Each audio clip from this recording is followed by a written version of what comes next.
Assalamualaikum warahmatullahi wabarakatuh. Sampurasun wargi-wargi beraya pecinta dongeng Sunda anu di mana bae ayana. Alhamdulillah urang dipanjangkeun yuswa tiasa patepang danggudi sareng simkuring kang tile dina acara cerita Sunda tanapi dongeng Sunda. Urang nuluykeun hanca carita dina jejer carita sakalingga jawara pilih tanding. Anu mana ieu carita teh hasil karya atanapi karangan Kang Asepun di Majalaya Bandung. Kasugri kaum dangu sadaya. Sakumaha hanca anu kantos di Bandungan ku para wargi sadaya dina jujutan hanca carita anu katunda. Bedaran Kang Tile kasapi kuanci dina mangsa mendarkeun kaayaan alam di peuting khususna ke sakalingga anu mana harita ieu ngarencanakeun isuk-isuk cenah arek ngajorag ka markasna gorombolan nyatana anu dipimpin ku Ki Marutasena teh nya eta hanca teh sameh teu nyangkolong kena waktos urang kuseurkeun perhatian urang karena ieu carita. Kasugri kaum dangu sadaya. Peuting anu jempling dipapais ku hiliwirna angin anu pating korosak nebak kana dadang daunan. Nu tangkalna rajeg pating runggunuk di sabudeureun eta tempat. Dina kaayaan kitu hiji jirim jalma katempo bebelesatan di antara rajegna tatangkalan. Cilegedeug eta jirim nangtung di hareupeun hiji wangunan. Eta jirim teh daya lian ti sakalingga. Harita manehna geus tepi ka tempat anu ditujuna. Nyatana kasayangna gorombolan maung tutul anu digegedugan ku Ki Marutasena. Harita sakalingga ngajegah manona neuteub seukeut ka panto imah anu aya di hareupeunana. Pasti ieu tempat panyumputanana gorombolan maung tutul teh. Da moal aya deui imah di tengah leuweung kieu mah. Ceuk geureunteu hatena tapi sabot keur kitu Benar saya di dieu. barang direret di hareupeun sakalingga geus ngabadega 5 jirim papakian hideung-hideung. Pagawakanana rata-rata jarangkung sembada. Ok sakalingga nyarita ditujukeun ka eta jirim anu limaan. Rek naon aranjeun make tunyatanya sagala? Jeung ari aranjeun teh saha? Sakalingga balik nanya ke nu limaan. Ok nu saurang deui nyarita rada diharewoskeun ka baturna anu tadi nyarita ka sakalingga. Bener budak ieu. Ieu pisan manggelukna. Atuh ngan srogue nu tadi pangheulana nyarita teh maju ka hareup. Kalawan gerakanana anu cepet sakilat leungeunna newak dua leungeun sakalingga bari terus dipurilitkeun ka tukang.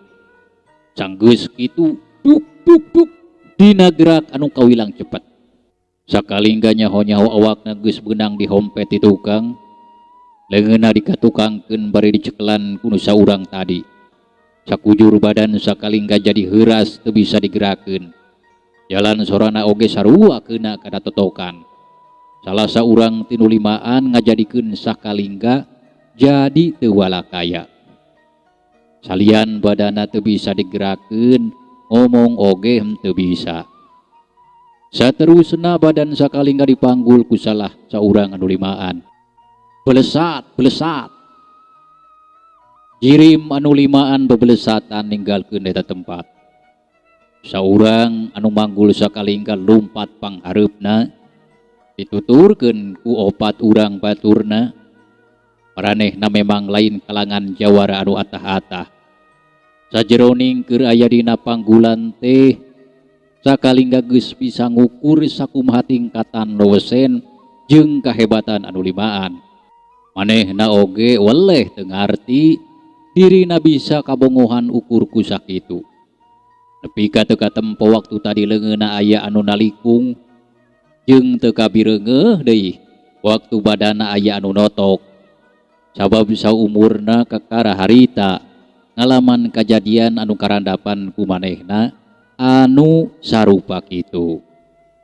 Mitra kaum dangu teu meakeun waktu anu lila. Harita nu limaan geus anjog hareupeun hiji wagunan imah anu kawilang lega tur tohaga. Saterusna sakalingga dibawa asup ku nu limaan. Terus badan sakalingga nu aya dina pangaruh totokan teh digolerkeun dina amparan samak anu geus ngagelar. Keur kitu kurunyung ti hiji rohangan aya anu datang. Saurang awewe tengah tuwuh paroman begeutna katempo jiga anu keur ngemu kasedih jeung kaambek. Pok salah saurang anu limaan nyarita ka eta awewe dibarung ku manggut. Leres ieu mangkelukna den. Pokna sikepna hormat naker ka eta awewe teh. Eta awewe teu buru-buru ngajawab. Alah neuteub salila-lila kana beungeut sakalingga bangun anu keur nyidik-nyidik. Tapi sanggeus kitu pok eta awewe nyarita ditujukeun ka nu limaan. Bener pisan ieu mangkelukna. Teu salah. Tembal eta awewe paroman beungeutna robah jadi buringas jiga anu nahan amarah. Pok salah saurang ti nu limaan nyarita deui ka sakalingga. Sia boga nyawa sabaraha puluh kunyuk. Gede kawan geus paragatkeun nyawa batur aing. Bisi sia teu nyaho. Bisi sia teu nyaho. Nya aing jeung batur aing anu katelah si genep dewa jagal nyawa. Sia anu geus mateni salah saurang dulur aing deuleu. Okna manehna nyebutkeun julukan ka sakalingga. Sakalingga ukur bisa kakerot di jero hatena. Manehna saeutik oge teu ngarasa gimir atawa gentar ngadenge ngaran julukan anu limaan. Boro genep dewa atawa genep setan. Najan 1000 setan naraka ge pikeun manehna mah teu ngarasa seber atawa sieun. Tapi manehna teu bisa ngucap sabab keur aya dina pangaruh totokan teh. Tanggeus ngomong kitu Cibrod, duk. Suku eta jalma najong sahabekna kana dada sakalingga. Tapi kaburial buncelik sakalingga teh. Karasa dadana asa eungap lain dikira. Lamun seug bisa nyuara mah pasti bakal ngagorowok. Sakalingga pohara medenghel jeung nafsuna. Lamun seug manehna lain keur aya dina pangaruh totokan mah geus pasti moal cicing. Harita keneh bakal dilabrak sakabeh jalma nu aya di dinya. Sabab sakalingga boga kayakinan dirina aya anu mitnah atawa kasamaran ningali meureun teu puguh manehna mah teu rumasa geus maehan jalma nu disebutkeun tadi ku salah saurang anu limaan. Keur kitu serog awewe tengah tuwuh maju ngadeuketan. Pok manehna nyarita dibarung ku pasemona anu ngemu amarah.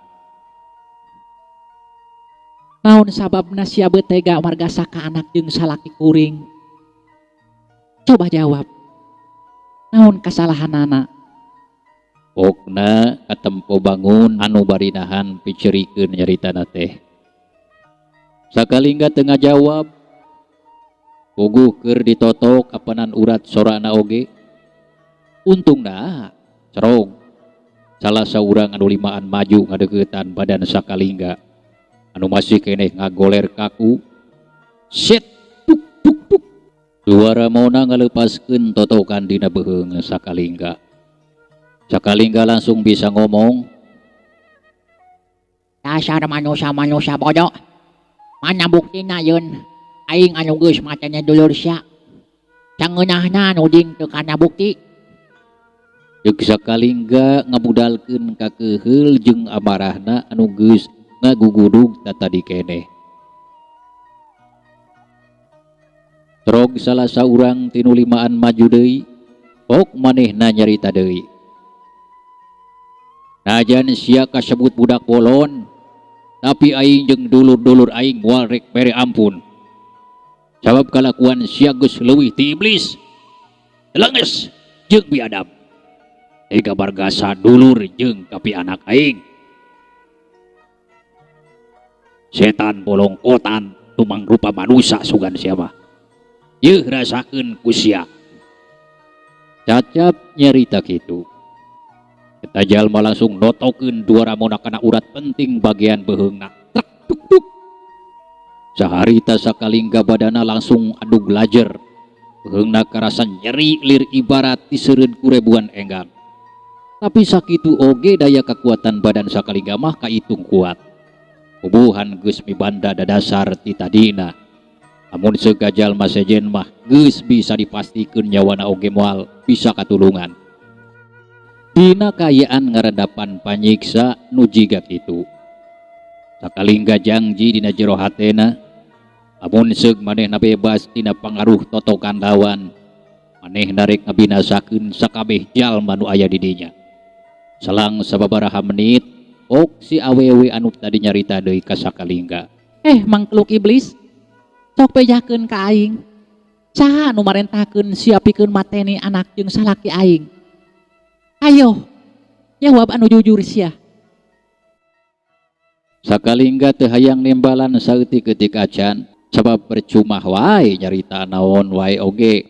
Pasti moal dipercaya ku eta awewe jeung jalma anu limaan anu ngakukeun julukanana nyaeta si genep dewa jagal nyawa. Ayo sia jawab. Lain ngajedog wae. Mangkluk jahat.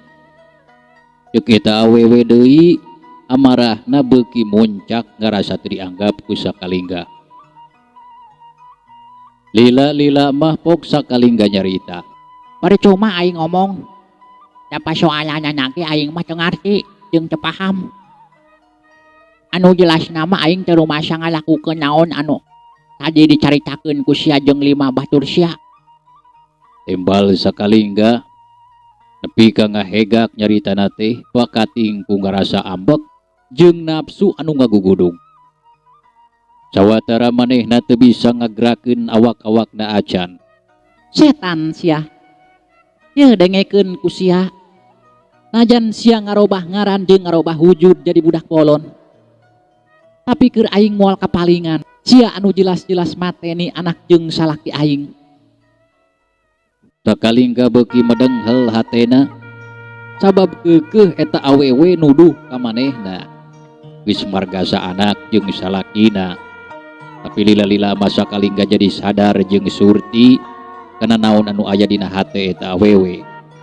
Jeung jalma anu limaan bari jeung leuleuy pok manehna nyarita deui. Coba sidik-sidik anu leuwih jelas. Nah bener kuring jelemana anu geus margasa anak jeung salaki anjeun teh. Ulah sok nyoba-nyoba ngaruhan kan hate aing sia. Manusia biadab. Nganggap bodoh jeung belegu ka aing. Lamun keukeuh sia mungkir moal daek ngaku kana kalakuan bejat sia anu geus dilakukeun sababaraha poe ka tukang. Artina ieu peso rek nyisit beungeut sia. Sok rek ngaku moal. Ceuk eta awewe bari nodongkeun peso balati ka hareupeun beungeut sakalingga. Sawatara eta lalaki anu limaan ngabaradega corot panonna teu pinuh ka ceuceub ka sakalingga. Puguh we sakalingga pohara ngalenyapna dina gayaan sakujur badana anu kaku teu bisa digerakkeun bisa dipastikeun. Begeutna bakal cacan saumur-umur ditudih ku peso balati anu aya dina ceklan eta awewe.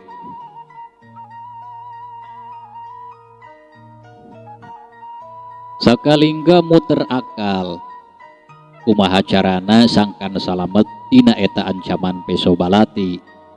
Ok manehna nyarita di barung ku geumbeur. Hoya. Rek naon deui sia? Rek neangan deui alesan ha? Ceuk eta awewe paroman beungeutna jadi beureum nandakeun amarahna geus teu bisa katahan deui. Kuring hayang nyaho heula. Sabenarna kumaha kajadianana pangna anak jeung salaki anjeun bisa nepi ka binasa kitu teh. Terus naon hubunganana jeung kuring? Nepi ka yakin jeung kuring anu ngalakukeunana. Api-api teu nyaho sia. Aing teh hayang nyaritakeun deui ngeunaan kajadian anu ngabalukarkeun kula warga aing jadi katalangsara jiga kieu. Pokona sok ngaku supaya hukumanana moal berat teuing. Ceuk eta awewe geus teu bisa diongget-ongget deui pamikiran jeung kaputusanana ku Sakalingga. Sakalingga jadi ngarahu, tapi bari jeung kitu oge Sakalingga nyobaan ngumpulkeun tanaga jerona, dikusirkeun ka sakujur badana anu kakeunaan totokan teh. Sakalingga ngahaja meceunaan waktu nu dipalarsangkan awewe anu dihareupeunana terus ngomong teu kametakeun peso balatina. Jadi kieu maksud kuring teh, lamunnya kuring anu boga dosana, kuring oge moal mungkir. Kuring sayaga pikeun narima hukuman luyu jeung kahayang anjeun. Tapi cik caritakeun heula atuh, kumaha kajadian anu sabenerna. Loba muter-muter omongan sia mah setan. Jadi keukeuh sia teh moal ngaku kana naon anu geus dilakukeun ku sia kasalaki jeung anak aing basa beuting harita. Jelas-jelas aing nenjo ku panon aing sorangan. Lain kitu, tapi pan sagala rupa oge kudu jelas heula pasoalanana. Sakalingga terus ngulur-ngulur waktu sabab karasa tanaga jerona beuki pulih deui. Kurang ajar. Loba bacot sia. Diacak-acak na beungeut sia teh ku aing. Eta awewe geus teu bisa ngabedung deui abarahna. Dengan anu keur nyekel peso balati teh langsung ngabelesat rek ngarah kana beungeut Sakalingga. Dina kayaan kitu, Hoi. Sakalingga nyaho-nyaho geus bisa ngajolkeun badan ka luhur, sakaligus ngelepaskeun pengaruh totokan anu aya dina badana. Hiuk cilepet, ciprot. Aduh. Badan eta awewe anu rek nyabetkeun peso balati ku Sakalingga langsung ngagedebut beunang dihancak ku teugelan Sakalingga. Sanajan Sakalingga karek bisa ngalepaskeun diri tina pengaruh totokan musuh, tapi tanaga jerona langsung bisa pulih secara biasa deui. Nulimaan pikat cara lawak sabab saeutik ki maranehna teu nyangka mun Sakalingga bisa bebas tina totokanana. Tapi teu lila kituna teh. Tibanana langsung pating sarabrut narajang ka Sakalingga. Tapi Sakalingga geus sayaga dina tangtunganana. Manehna tagen dina tempatna. Iya, oda ada sia mangkluk setan. Kulimaan meh bareng ngahambatkeun pedogna kana badan Sakalingga. Tapi Sakalingga teu obah tina kuda-kudana. Kurang leuwih sajengkal deui pedog-pedog lawan arekeuna kana sasaran. Sakalingga sakilat ngajolkeun badan ka luhur. Bari dua sukuna pating cerbrod ngahancam masing-masing badan lawana. Belesat jeprot tuk tuk tuk. Wala. Wadaw. Lima orang lawana langsung pating geraronahan kajeri. Awakna pating gedebut nang karak bengkang di ban kana lemah. Tapi teu lila oge limanana geus pating kuniang deui harudang. Mun kitu deui anu awewe oge kedepanana ngangsreg maju ka hareupeun Sakalingga anu keur nangtung dina sikep anu tenang naker. Kumaha? Masih kanyarek diteruskeun ngarempung deui ka kuring. Atuh sagala rupa oge kudu pogo heula pasoalanana panceuk kuring ge tadi. Ieu mah main suruduk wae jiga jalma anu teu boga cacak krama pisan. Sok ayeuna teh kumaha? Ceuk Sakalingga sorot panonna hurung. Tetep seukeut kalawana anu ke depan. Tapi sanajan kitu oge, Sakalingga teu nembongkeun sikep anu ngewa atawa ceuceup ka maranehna teh. Sajongjongan anu limaan jeung eta awewe ngadon pating jaranteng. Teu buru-buru deui narajang. Sabab maranehna ayeuna mah sadar lawan anu keur disanghareupan lain jalma anu handap-handap ajen pangadiwasana. Sanajan syariatna budak keneh oge. Kusabab kitu maranehna beuki kandel kayakinan yen bener anu mateni duluna teh geus moal salah deui pasti budak anu keur aya di hareupeunana. Jatana Sakalingga sabab geus kasaksian ku maranehna sakumaha kahebatanana Sakalingga. Sabot keur pating harulang kitu. Hiat, odar sia mangkluk biadab. awewe karontok kasak kalingga dituturkeun ku batu na limaan. Sakalingga kuris seri leutik bari miceunaan panarajang lawan-lawana. Dina sikap anu tetep tenang, saeutik kitu boga niat males narajang. Tungtung nama anu genepan teh jadi carapieun sorangan. Sakitu tisrikna geus ngetrukeun sakabeh pangadiwasana. Tapi angger teu bisa ngasupkeun sakali-kali acan tenggelan jeung tajongan anak-anak badan sakalingga. Kedepanana jadi ngajaranteng bari pating haregak kok nu saurang nyarita. Nilai kana kamampuhan jeung kehebatan ilmu silat nu aya dina diri anjeun. Kuring sararia jadi tambah yakin. Moal salah deui anjeun anu mateni dulur kuring basa peuting harita teh. Okna bari mureleng ka sakalingga. Menyiku kokoh, bos lah. Mitra, waktunya pihalatan maksa misah. Jadi cerita orang Sunda heula. Atuh nuhun kana naon rupi beratosana. Wilujeng kantun. Wassalamualaikum warahmatullahi wabarakatuh.